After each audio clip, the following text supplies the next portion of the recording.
please like, share, and subscribe, and ring that little bell. Ring the little bell so you're notified when new videos drop. So we are up to date with the Star Trek Strange New Worlds. I'm very happy about that because I very much like Star Trek Strange New Worlds, and it just confuses me, quite frankly. It really does. I genuinely like the show. So this episode is going to come in for a bit of flack because tonally I don't think it gels. It gels completely. But man, basically I like all the characters apart from Lieutenant Lesbian Latinx, or Lieutenant Latinx Lesbian. I think I'm calling her Lieutenant Ortega.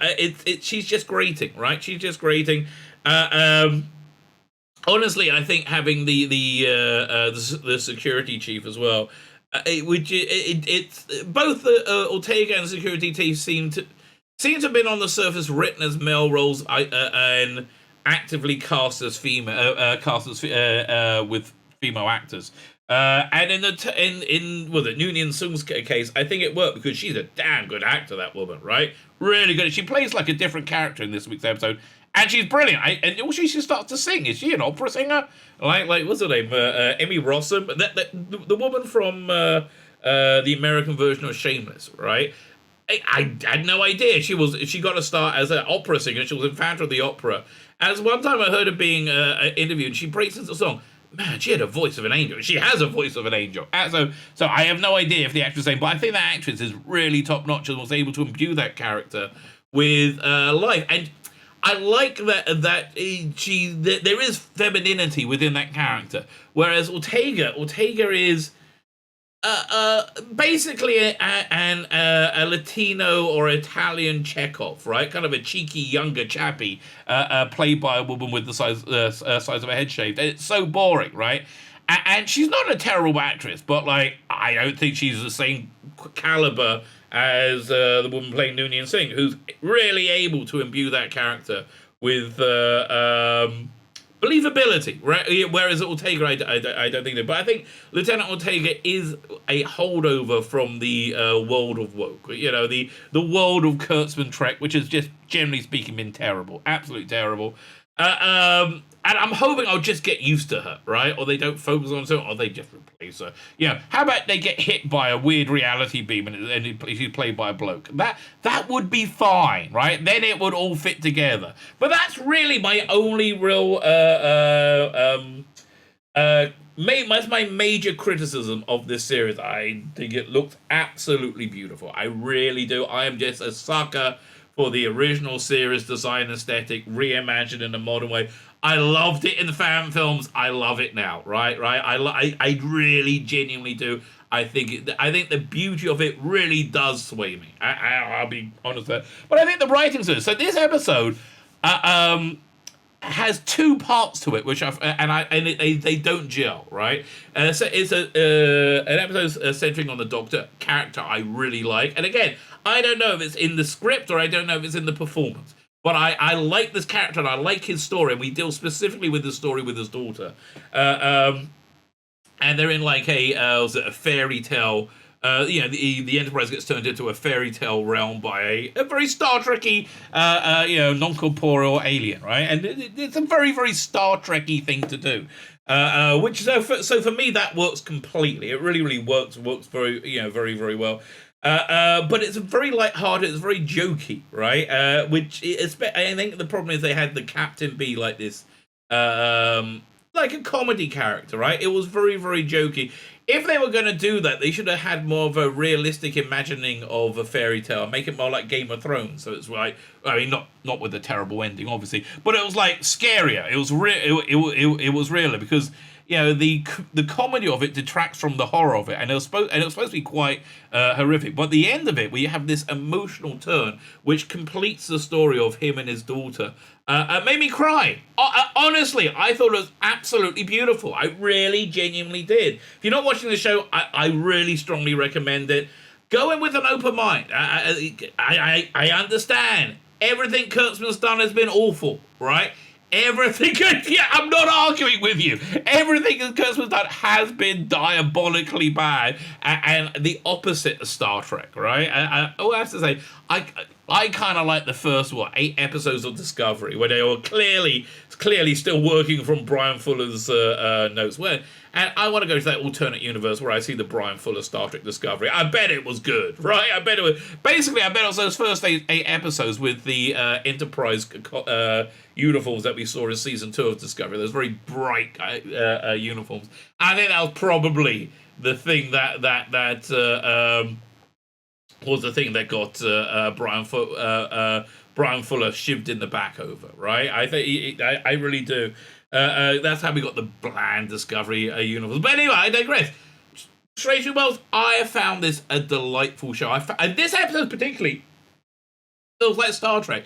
Actually, does it feel like Star Trek? It feels like a very, very, very sophisticated AI where you can't really tell if it's passing the Turing test or not. I'm even self-aware, but a very sophisticated AI has consumed every episode of Star Trek and produced this script. It seems like that to me, right? It seems like they are very much going for what the essence of Star Trek is. And I like it. I'm sorry, I just like it. And I'm very happy I like it. I'm much happier liking things. Right, I really am. I know I complain a lot, but I'm much happier liking these things. It's set in its own reality for me anyway. I don't see any way you can reconcile this with the original series, other than it's inspired by it. It's based on the original series. Honestly, that's what I think they should be doing with all these franchises right now. You know, you should get real auteur directors that have vision. You know, like Graham Nolan for that. Is Graham Nolan, isn't it? I'm thinking of the guy thinking of Inception. I'd love to see us take on Star Trek, just out of continuity, whatever you want. What would you say is Star Trek? I'd love to see the Tarantino Star Trek. Actually, you know what? I really love to see the Tarantino Star Trek. Do it as like a 6 or 8 part miniseries. You know, you can put old timey ads in. I think it would be great, right? I think that would be awesome. 4-part miniseries, and that way you haven't used up one of his movies because he said he's only going to make 10 movies. But yeah, I like to see reinterpretations of Star Trek and of everything, as long as it goes to the essence of what it was, right? I had no problem with Lawrence Fishburne, for example, playing Perry White in the Zack Snyder Superman movies, because for me, his character exuded that which was Perry White, right? It had that I have no problem with it, right? Star Trek Discovery is nothing like Star Trek. It's about an insane woman who is the graces of everything and saves the universe 2 or 3 times a week. It's awful, right? It's just awful on so many levels. Star Trek Picard, even freaking worse. And they tricked us this season with a good first episode. But it went fast downhill after that. This, however, we're on episode 8. You've heard all my complaints, right? You've heard all my complaints, and they're not enough to say this is not a watchable show. So there we have it. Like, share, subscribe, comment. We're going to get into the review. Definitely share. YouTube likes you sharing. Sign up my Substack. It's in the email newsletter. It's in the video notes. It is my email newsletter that lets you know where my content is. When I get banned from YouTube, not if I get banned. I am somewhat of a naughty boy sometimes, according to YouTube. So yeah, if that ever happens, that's where you will be able to find me on Rumble, and you best find all my content. Well, how would you possibly live with missing my content? I don't know. I care about people, you understand, and I don't want there to be mass suicides. People go, oh no, Rabbi today. What shall we do? It's okay. Just sign up for my Substack. In fact, if you sign up for my paid Substack, you probably won't feel suicidal. I don't know. Results may vary, but give it a try. Fine. Like, share, subscribe, comment, Substack. All those things are fantastic. Let me hand over to me from last night when I go for this episode, which I know a lot is getting flack, but I enjoyed this episode. Why are we starting with Star Trek? I'll tell you why we're starting with Star Trek. Because I really want to A-B Star Trek and the Orville. We live in an upside-down, topsy-turvy world. I mean, we really genuinely do. They spoke of 4 horsemen that were going to stalk across the apocalypse. Famine, disease, pestilence, and war. Yeah, they're all going, mate. But the other weird thing is this. That the show we thought would be shit, I found delightful. I found genuinely Star Trek-y. And the show that I thought was Star Trek, I think it's jumped the shark. I hope it jumps back. But this week's episode, I thought was terrible. Anyway, this episode I thought was great. People hate this episode, but I think this is prime, perfect Star Trek. It's all right, is it? it actually feels a little bit more Star Trek written by a very clever AI who's seen all of the original series, right? Rabbi's catnip first. Yes, you are correct. So hey, we start with this week's episode with the big whooshy, whoa, wish. Now, again, don't do drugs, kids, but this is clearly designed to be off your tree. While you're watching, it really is. Whoa, like whoa. There you go. And again, I'm watching this on my big screen, like I've got a 60-inch HD. I download it in 4K because I freaking love the visuals. Like this looks a bit more milky because I turn up the gamma so you guys can see everything properly. But like you get this beautiful beauty pass of the Enterprise. Oh, it's so good, right? They do that so well. And we're starting off with Dr. M'Benga, who I like a lot. Now, again, I put this in its own universe. It's not. They keep trying to tie it to Discovery. I keep them to shut up, focus on themselves because they're good. So this is one of the good characters, Dr. M'Benga. I like him a lot. I don't know if it's the writing or the performance. I think the performance has been excellent. Right, I really like his performance. I think this is one of the standout characters in the show. And he's got this long running storyline with his daughter. Essentially, his daughter's going to die. She's got this degenerative disease, so he's been keeping her in the transporter buffer, right? And because he's going, when no man's gone before, he's looking to find M'Benga. I'll call him Mr. Bender. Hello, Bender. She can't be out for too long because she'll start to degenerate the more she out. So he's hoping he's going to bump in some aliens that will be able to find a cure for her, right? And things are getting a bit desperate. He was put in the right direction by the aliens a few weeks ago, but didn't really work out, right? So she's like, "Oh, do I need to go back?" Yeah. Oh, no, the whole episode is about him reading the storybook, and you see like the characters in it as they read the storybook. And she likes it, and she wants to change the ending. She wants these people to like team up and defeat the bad guys. But it doesn't go that with it. Well, we should just change the story, right? And again, I find that quite a clever idea, right? I find that quite a clever,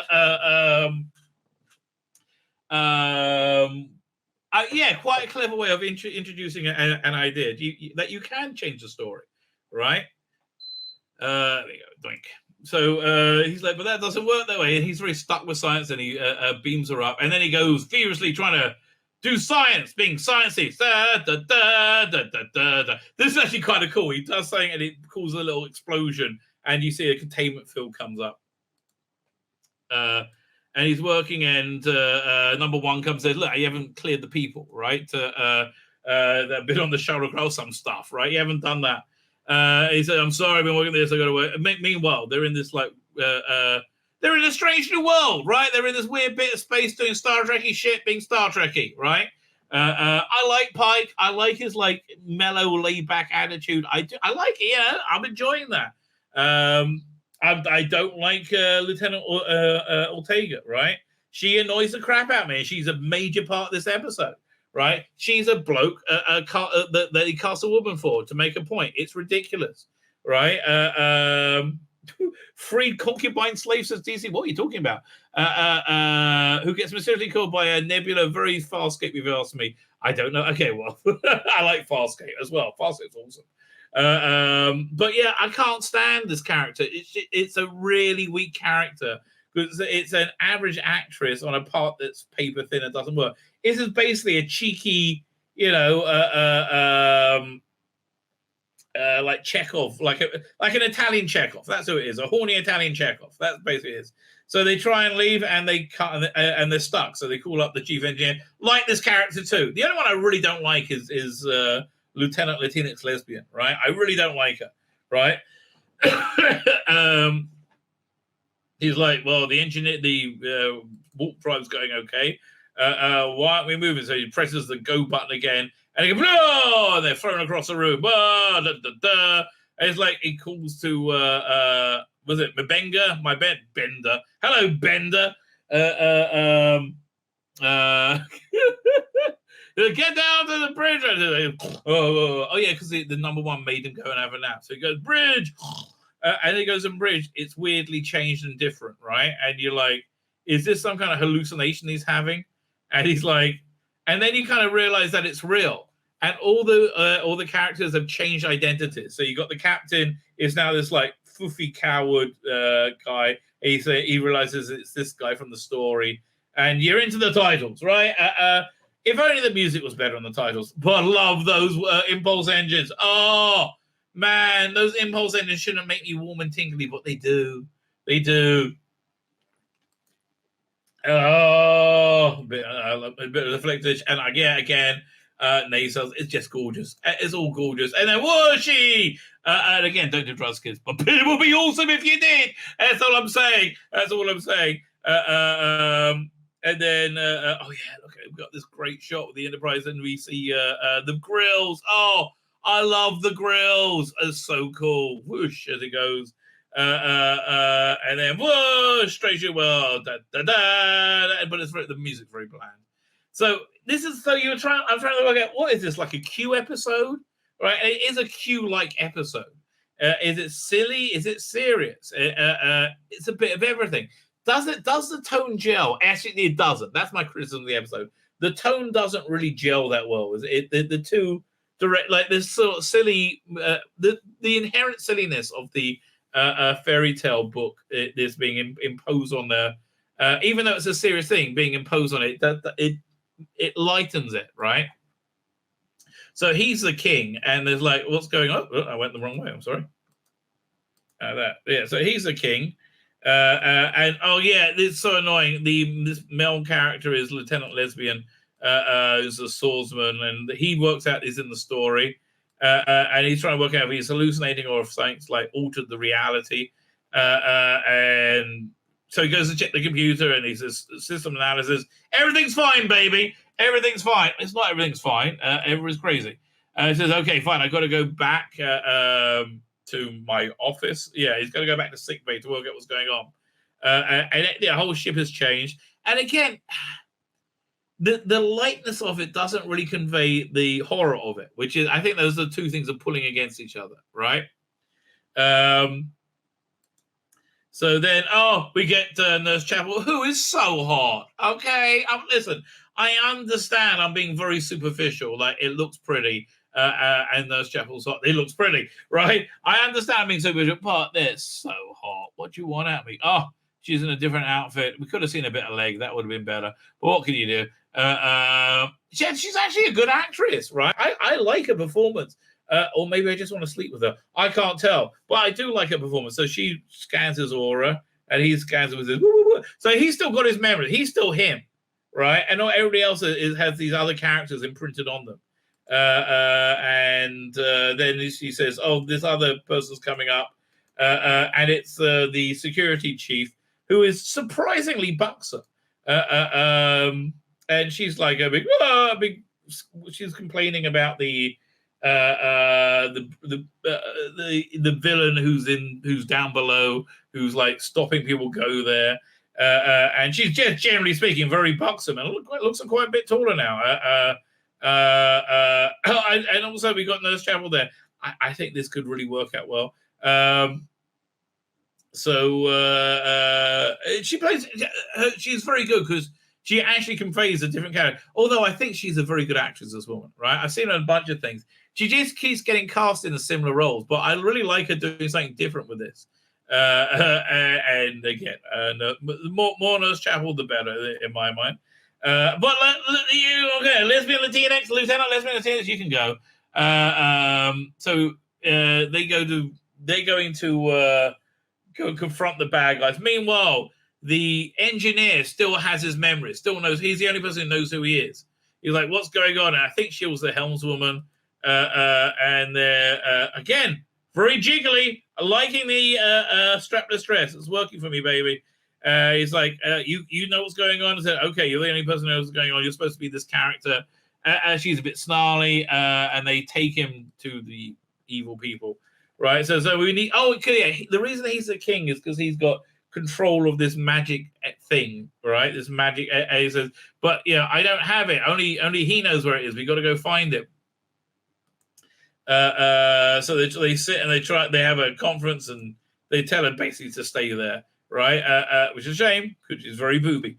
And she has a fight with she meets Spock, who's this other character, and he's like an evil character, and he shows them a secret path, which is the Jeffries tube. They're using this set a lot, this Jeffries tube, and I like they're using it a lot. But I don't remember seeing it in the first few episodes. I love this Jeffries tube, right? Puppies jokes. Says Obsidian Curse. But you can. Look, you put this Jeffries tube in something, I'm going to like it. It's just the way it is. So you meet the big villain. It's was it Uhuru? It was okay. She looks hot in this at last. They really need to like sexy her up a look. Give her a bit of hair. Next season, give her some hair. All right, and she's quite good at the scary thing. And he's scared, and they get put in jail, and he's like freaking out. I think they're in the transporter room, right? And so he gets to talk to the chief engineer, and he's like, because he's like kind of psychic, so he has like psychic abilities as well. That's probably, he said he felt an entity pressing down upon them, and he resisted. Right, so they're definitely having these personalities stamped upon them.